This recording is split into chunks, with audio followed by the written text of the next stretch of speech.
अरावली, जो सिर्फ पत्थर और मिट्टी का ढेर नहीं बल्कि उत्तर भारत का सुरक्षा कवच है। एक ऐसी पर्वतमाला जो सदियों से मरुस्थल की रेत को रोकती आई है और दिल्ली एनसीआर समेत पूरे राजस्थान को ऑक्सीजन देती हैं। लेकिन पिछले कुछ दिनों से अरावली के अस्तित्व पर संकट के बादल मंडरा रहे थे।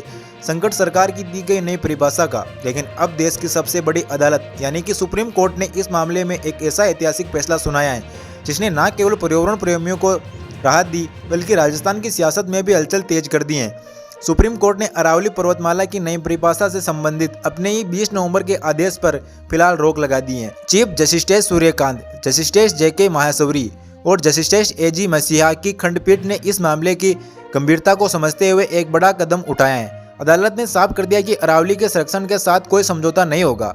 कोर्ट ने अब इस मामले में अगली सुनवाई की तारीख 21 जनवरी 2026 तय की है। लेकिन सवाल ये है कि क्या आखिर उस परिभाषा में ऐसा क्या था जिससे इतना बवाल मचा। दरअसल केंद्र और राज्य सरकार के सुझाव पर एक ऐसी परिभाषा तैयार की गई थी जिसके तहत केवल उन्हीं पहाड़ियों को अरावली माना जाना था जिनकी ऊंचाई स्थानीय धरातल से 100 मीटर या उससे अधिक हो।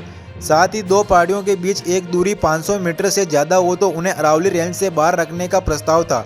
जानकार और पर्यावरणविदों का कहना था कि अगर ये परिभाषा लागू हो जाती है तो राजस्थान की करीब 90% पहाड़ियां अरावली के नक्शे से बाहर हो जाती। इसका सीधा मतलब था कि खनन माफियाओं के लिए खुला रास्ता। जब पहाड़ कागजों पर पहाड़ी नहीं रहेंगे तो वो धड़ल से खुदाई होगी, जंगल कटेंगे और अरावली का वजूद खत्म हो जाएगा। सुप्रीम कोर्ट ने इस फैसले के बाद राजस्थान के राजनीति के दिग्गज नेता और पूर्व उप मुख्यमंत्री सचिन पायलट ने मार्च संभाल लिया। पायलट शुरू से ही अरावली के संरक्षण को लेकर मुखिर रहे। जैसे ही कोर्ट का आदेश आया उन्होंने सोशल मीडिया प्लेटफॉर्म पर अपनी प्रतिक्रिया साझा की। सचिन पायलट ने एक्स पर लिखा कि भाजपा सरकार द्वारा प्रस्तुत की अरावली की नई परिभाषा से इसके संरक्षण पर गंभीर खतरा पैदा हो गया था। उन्होंने कोर्ट के निर्णय का स्वागत करते हुए इसे पर्यावरण संरक्षण की दिशा में एक मजबूत और जरूरत कदम बताया। पायलट ने सीधे तौर पर भाजपा सरकार को घेरते हुए संकेत दिया कि अरावली जैसी प्राचीन पर्वतमाला केवल राजस्थान की नहीं बल्कि पूरे देश की धरोहर है। इसका संरक्षण आने वाली पीढ़ियों के लिए अनिवार्य है। पायलट का यह हमला बताता है कि कांग्रेस की इस मुद्दे को जनता के बीच ले जाने के लिए पूरी तरह तैयार है। पायलट के इस बयान के बाद जमीन पर भी असर दिखाना शुरू हो गया।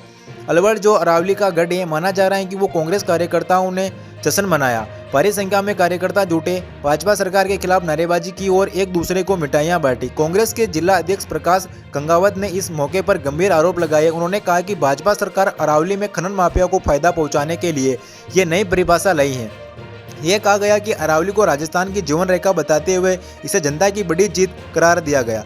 लेकिन राजनीति से इधर अगर हम पर्यावरण की बात करें तो अरावली का महत्व समझना बहुत जरूरी है। रेगिस्तान को रोकना, अरावली एक प्राकृतिक दीवार की तरह एक काम करती है जो मरुस्थल की रेत को हरियाणा और दिल्ली की तरफ बढ़ने से रोकती हैं। वाटर रिचार्ज, ये पहाड़ियाँ भूजल स्तर को बनाए रखने के लिए प्राकृतिक संपेज का काम करती हैं। जैव विविधता, यहाँ दुर्लभ वन्य जीव और औषधीय पौधे पाए जाते हैं। सोचिए अगर 100 मीटर से छोटी पहाड़ियों को संरक्षण मिलना बंद हो जाएगा तो राजस्थान का इकोसिस्टम पूरी तरह से चरमरा हो जाएगा। इस खतरे को भांपते हुए सुप्रीम कोर्ट ने ये एक हाई पावर एक्सटेंज कमेटी बनाने का सुझाव दिया और वैज्ञानिक आधार पर अरावली की परिभाषा तय करेगी। फिलहाल 21 जनवरी तक अरावली को एक कवच मिल गया। कोर्ट का यह रुख दर्शाता है कि विकास की अंध दौड़ में पर्यावरण की बलि नहीं दी जा सकती, लेकिन असली चुनौती अभी बाकी है। एक परिभाषा तैयार करना जो विकास और संरक्षण के बीच संतुलन बना सके। सचिन पायलट का समर्थन और जनता का आक्रोश ये साफ कर चुका है कि अगर अरावली अब सिर्फ एक भौगोलिक ढांचा नहीं बल्कि एक सियासी और भावनात्मक मुद्दा बन चुका है। क्या 21 जनवरी को अरावली को हमेशा के लिए सुरक्षित घोषित कर दिया जाएगा या फिर आंकड़ों के जाल में इसे फिर से उलझा दिया जाएगा? और प्रदेश की तमाम बड़ी खबरों के लिए जुड़े रहिए हमारे साथ। अगर आपको ये वीडियो पसंद आया हो तो इसे लाइक करें। अरावली के संरक्षण पर अपनी राय कमेंट में जरूर बताइए। बने रहिए हमारे साथ न्यूज वीएस के साथ। न्यूज वीएस को सब्सक्राइब करना ना भूलें।